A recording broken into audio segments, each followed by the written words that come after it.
Hola con todos, mi nombre es Fernando Maldonado de la Universidad de las Américas, la carrera de medicina, junto con mi grupo que conforman Bruno Espinosa, Bernardo Chiriboga y Sebastián Mejía, y mi persona, vamos a presentar la biomecánica del pie para la materia de fundamentos de la biomedicina. Somos el grupo 14 del paralelo 2. Primero vamos a analizar la anatomía del pie, pasando a la biomecánica y luego la clasificación del pie y tipos de pisada. Y vamos a hacer el experimento de Hernández Cobo, cada uno de los integrantes del grupo, para finalizar con el pie plano, el pie cabo, sus causas y tratamientos. Muchas gracias. Buenos días, profesor y compañeros. Mi nombre es Bernardo Chiriboga y en este momento les voy a hablar sobre lo que viene a ser la anatomía del pie y después vamos a discutir los resultados del análisis de pisada de mi experimento personal. Para empezar, el pie se divide en tres partes, empezando por la primera parte que es del retropié, que entra la parte del astrágalo y el talón. Después podemos pasar a la siguiente parte, que es la parte del medio pie, que incluye el cuboides, el navicular y también unos huesos cuneiformes que son los que ayudan a formar los arcos plantares, de los que después se va a seguir continuando a discutir. También tenemos el antepié, que está formado de los 5 metatarsianos y forman el metatarso y lo que viene a ser las falanges del pie. Ahora vamos a hablar de lo que son los arcos del pie. El pie tiene tres diferentes arcos. Tenemos el arco medial, el lateral y el transversal. El arco transversal vendría a ser el arco que se encuentra justo en esta parte de aquí del pie, que se la puede ver por delante. Ahí tenemos el arco medial y el lateral. El arco medial es el arco que siempre se analiza por la parte de adentro y que es el que más común se lo usa para diagnosticar el pie plano o el pie cabo. También podemos tener el arco lateral. El arco lateral es el arco que se puede encontrar en la parte de afuera del pie y se lo puede analizar, verlo desde lateralmente, justo por la parte de afuera del pie derecho, la parte de afuera del pie izquierdo. También vamos a seguir hablando sobre lo que vendrían a ser los huesos y los músculos del pie. Para empezar, el pie humano tiene bastantes huesos que se podrían catalogar de la siguiente manera. Tenemos el astrágalo, el calcáneo, que vendría a ser el talón, tenemos el escafoides, que es el hueso más grande del medio del pie, el cuboides, tenemos el primer y el segundo cuneiforme, luego tenemos los 5 metatarsos y luego pasamos a tener las pequeñas falanges de los dedos de los pies. También tenemos bastantes músculos, tenemos los músculos que se categorizan en dos diferentes maneras. Tenemos el músculo extrínseco, que van desde la pierna hacia el tobillo y hacen los movimientos de flexión, inversión y eversión del pie como tal. También tenemos los músculos intrínsecos, que son los que se originan y también terminan e insertan justo dentro del pie y alrededor del pie en sí. Estos son los que desarrollan los movimientos de los dedos, el apoyo del peso, la flexión al rato de poder mover el pie o pisar justo sobre una piedra, la flexión de los dedos del pie y también de los ligamentos internos, que son los músculos que básicamente se utilizan para la motricidad fina, si es que se lo puede llamar, del pie. Y como un dato curioso, a ver, para poder resumir y terminar con toda esta parte de la exposición, tenemos en el pie tenemos 22 músculos, 26 huesos y hasta 33 articulaciones. Bueno, ahora yo voy a hablar sobre la biomecánica del pie, que para introducirnos a este tema tan importante con respecto a nuestro pie, el tobillo actúa como un puente de contacto entre el cuerpo y el pie, y dicho esto, crea una conexión dinámica con el suelo. Ahora, por otro lado, los avances en los métodos de análisis biomecánicos nos han ayudado a comprender mejor esta estructura compleja y su función. Por ejemplo, podemos tomar como un ejemplo el entrenamiento deportivo. Se aplican varias biomecánicas en el pie, las cuales están medidas por las estructuras que aseguran su funcionamiento. Eso quiere decir que existen varias funciones al mismo tiempo, como soporte, locomoción, percusión y ataque. Y con ello, para realizar estas funciones biomecánicas, todas estas son estructuras que componen una articulación necesaria. Ahora, durante el movimiento supino, que involucra como el primer estabilizador de la articulación subastragalina, que es un ligamento colateral. Y cuando este movimiento se acentúa, se ve involucrado el interóseo calcáneo astragalino, en su parte lateral cuando se completa todo el movimiento. Y con ello, este, el movimiento es completado por una flexión plantar debido a que por la inversión el segundo estabilizador se activa. Y con esta estabilización doble es esencial y ofrece una explicación clínica de la asociación o disociación de las articulaciones talocrural y subtalar.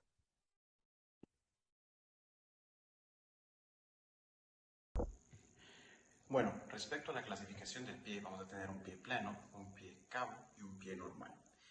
El pie plano tiene una poca altura o inexistente de la bóveda plantar. Dentro del pie cabo vamos a tener que hay mucha altura en la bóveda plantar y en el normal tenemos una altura media en la bóveda plantar. También tenemos una clasificación de acuerdo a la longitud de los dedos, en el cual vamos a poder clasificar entre pie egipcio, pie griego y pie cuadrado. Dentro del pie egipcio tienen el segundo dedo más largo, más corto que el primero. Es el más habitual, entre un 50 al 60% de las personas que lo poseen. Dentro del pie griego son los pies que tienen el segundo dedo más largo que el primero. ¿Okay?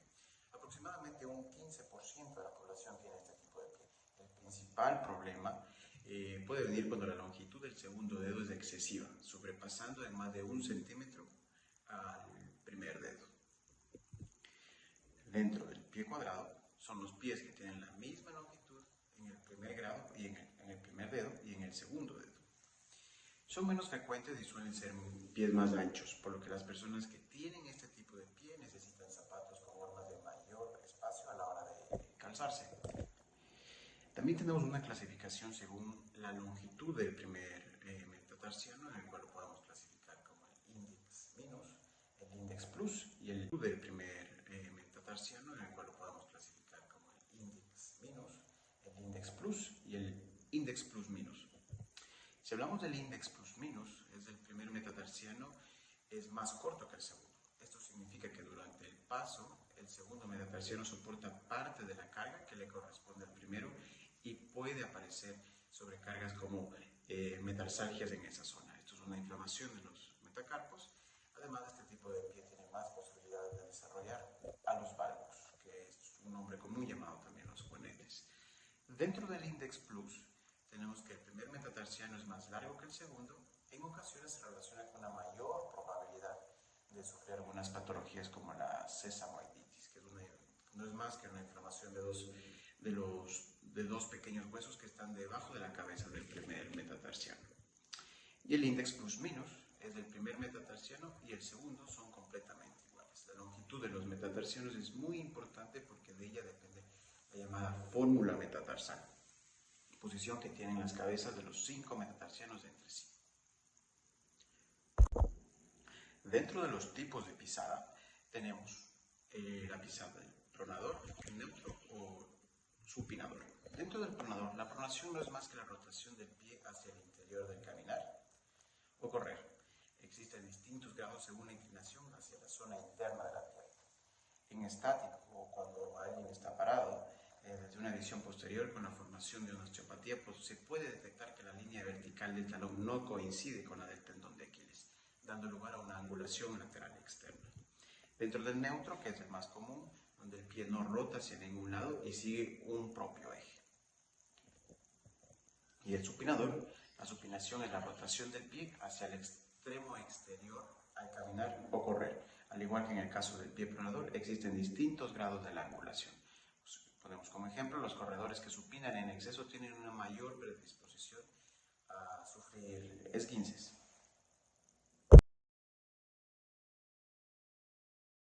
Para poder hablar sobre el resultado del análisis de pisada que se hizo en mi caso, al hacer la pisada con la pintura en la cartulina y hacer los trazos adecuados y los cálculos matemáticos, me pude dar cuenta que a través de las medidas y haciendo el cálculo, mi pie llega a tener un número de 56%, lo cual llega a un punto medio en el cual se pasa de normal a cabo, lo cual es la categoría de que mi pie es normal, pero también tiene un poco de características de un pie cabo. También al hacer los análisis de la pisada con los videos en cámara lenta, tanto corriendo como caminando, me pude dar cuenta que mi pie tiene un cierto tendencia a ser supinador, ya que al poner la pisada, el pie tiende a reposar el peso directamente en la parte del dedo meñique y no ponerlo completamente en forma neutra, lo cual, como fue explicado en clase, esto hace que el impacto no sea tan absorbido por el resto del pie. De igual manera, al rato de caminar, el pie no se hace hacia adentro, sino que el pie se mantiene de cierta manera recto, y al rato de asentar el peso, el peso se asienta en la parte del dedo meñique, lo cual hace, como lo dije anteriormente, que no haya tanta absorción de impacto. Bueno, ahora yo voy a hablar sobre mi obtención de la huella plantar, que en estas imágenes se puede observar mi cálculo mediante el experimento y haciendo un análisis brevemente pude concluir que tuve un pie griego debido a que en la imagen se puede ver que está em, como que hay esa concavitud como una pirámide. Entonces tengo un pie griego y haciendo los cálculos en la fórmula con los resultados que me dio el análisis, en el ancho de mi pie, que sería X, me dio 9.7 centímetros y en el ancho del medio pie, que sería Y, me dio 4 centímetros. Y con ello reemplacé en la fórmula que sería X menos Y dividido para X, todo esto por 100 y me dio un 58%. Dicho esto, en la tabla de los porcentajes para ver o identificar cuál es mi tipo de pie, llegué a la conclusión de que con el 58% tengo un pie normal cabo. Entonces, esa sería mi análisis ahora y em, ahora voy a presentar esta imagen que es como mi tipo de pisada, que sería pronador, debido a los desgastes que se puede ver en el talón externo y y de ahí la pronación va hacia los dedos internos. Con ello, ahora voy a proceder a indicarles el video para que puedan observar de una mejor manera cuál es mi pisada de pronador. Entonces voy ahora a compartir el video. Sería este de aquí. Entonces aquí podemos ver cuál es mi pisada. Ahí se puede ver perfectamente cómo la corrida empieza con el talón externo y de ahí se va con el pronador en la parte interna de los dedos. Aquí podemos verla una vez más con más claridad. Y eso sería todo. Bueno, voy a hablar ahora sobre el método de parametrización Hernández-Carbo para poder obtener de mi huella plantar el tipo de pie que tengo. Pues bien, al hacer los diferentes trazos iniciales, tanto del ancho del pie en las diferentes áreas, empezamos con las medidas fundamentales, en el cual voy a poder llegar a que mi X fue de 8.1 centímetros y mi Y fue de 3.5 centímetros, el cual si lo aplicamos a la fórmula voy a tener un resultado del 56.7%, lo cual me va a dar como resultado que tengo un pie normal cabo. Dentro de mi tipo de pisada, como podemos ver en este video en cámara lenta, podemos ver que tengo de tipo supinador. Podemos ver el apoyo es hacia el dedo pequeño, el pie es rígido y no rota hacia adentro, lo que esto reduce la absorción de impacto. Como podemos ver la línea curva que se hace entre mi pantorrilla hasta el talón.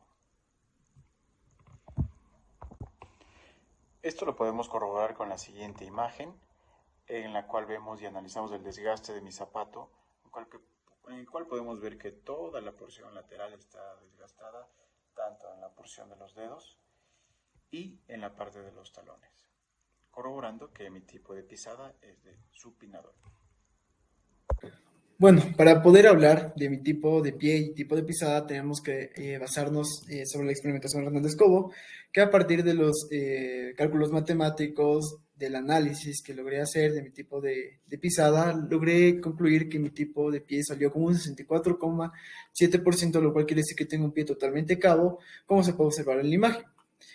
Esto nos puede ayudar comprobando porque hay un mayor desgaste, como se puede observar en la huella de mi zapato, en el talón y en el antepié. Esto lo vamos a comprobar a base de mi video en cámara lenta, donde se puede observar claramente que mi pie tiene más tendencia a ser supinador, debido a que acumula todo el peso dentro de lo que es el dedo meñique y lo que es el talón, como se puede observar en la corrida. Ahora, el tipo de afecciones que puedo tener a partir de tener un pie cao son muchas, ya que este pie pues tiene tendencia a reposar mucho en el dedo meñique y en el talón, lo cual quiere decir que tenemos una tendencia a tener una lesión en los ligamentos o en el músculo de la pantorrilla. Esto es todo, muchas gracias. Voy a dar las conclusiones de lo que fue el análisis de la huella plantar, enfocándonos en el pie plano, el pie cabo y el pie normal. Pasando por sus tratamientos, sus causas, tratamientos y qué problemas contrae tener este tipo de peso. Empezamos con el pie cabo. ¿Qué es el pie cabo? El pie cabo es una patología del aumento del arco plantar. Esto puede estar asociado a la desviación del carcaseo o simplemente la retracción de los dedos. ¿Cuáles son las causas de por qué se da un pie cabo? Primero tenemos, obviamente, los trastornos neurológicos, dividiéndonos en dos, los estáticos y los progresivos. Los estáticos pueden ser enfermedades como la apoplegia, el polio, la parálisis cerebral, la lesión espinal y la lesión del nervio peroneo. Pasamos a los progresivos, que es un tumor espinal, un tumor cerebral, un quiste espinal, una atrofia muscular, una atracción de Freight, un síndrome de Charcot-Marie. ¿Qué problemas contrae tener pie cabo? Pues en este grupo la mayoría consiguió tener de pie normal a pie cabo. Entonces, enfocándonos en el pie cabo, ¿qué problemas contrae tener esto? Pues primero es el dolor en el pie, sobre todo en las partes donde es el punto de presión, que es el talón y la parte del antepié. El pie en conjunto puede doler si pasas mucho tiempo de pie, ya que los pies cabos tienden a ejercer más fuerza en esas partes, lo cual da un mayor desgaste en esas partes.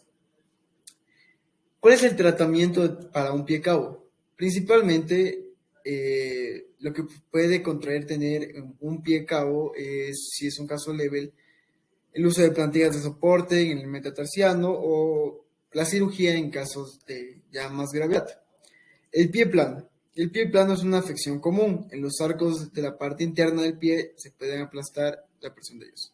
Sencillamente, en pocas palabras, el pie plano es la falta de bóveda plantar. ¿Cuáles son las causas de un pie plano? Pues el pie plano tiene sus principales causas es la obesidad, la lesión en el pie, una artritis reumatoide, envejecimiento y diabetes. Los tratamientos para el pie plano son las plantillas ortopédicas, ejercicios de estiramiento, fisioterapia y en casos extremos también se aplicaría lo mismo que en el pie cabo, la cirugía, solo en casos extremos. Muchas gracias.